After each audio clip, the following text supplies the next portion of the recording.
Huwag ka mag-alala, Lolong. Sabi ni Doc Orlando, ligtas na si Elsie sa kapahamakan.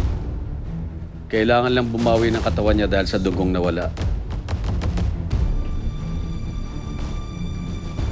Maraming salamat sa lahat ng tulong mo. Siya nga pala mayroong taong natagpuan yung mga tauhan ko. Sino? Halika, sumunod ka sa akin.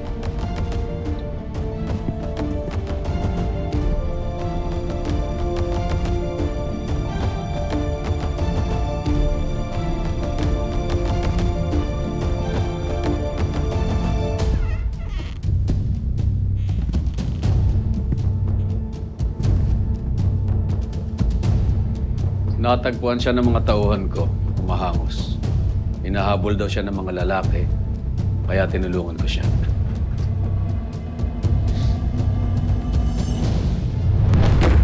Lolo? Aya? Lolo?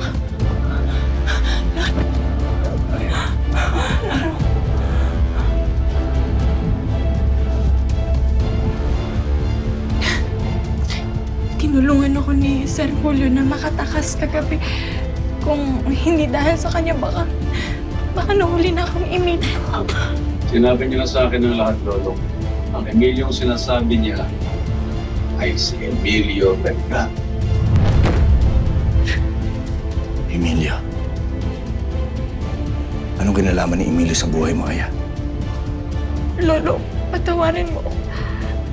Nagsinungaling ako sa inyong lahat.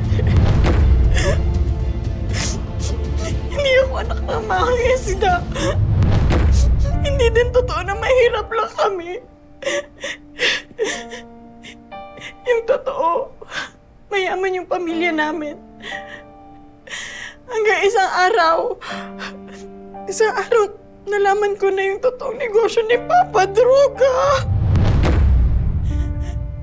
Kaya siya pinatay ni Emilio.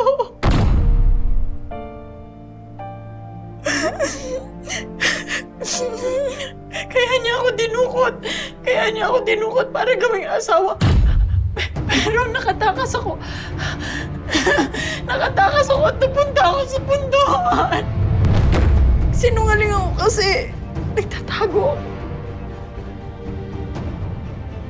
Pero kagabi, dinukot ulit ako ni Emilio. Pero sa awa ng Diyos, tsaka dahil na din sa tatay mo, ligtas ako.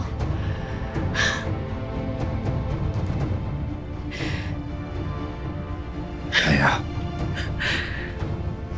Huwag ka mag-alala. Naintindihan kita.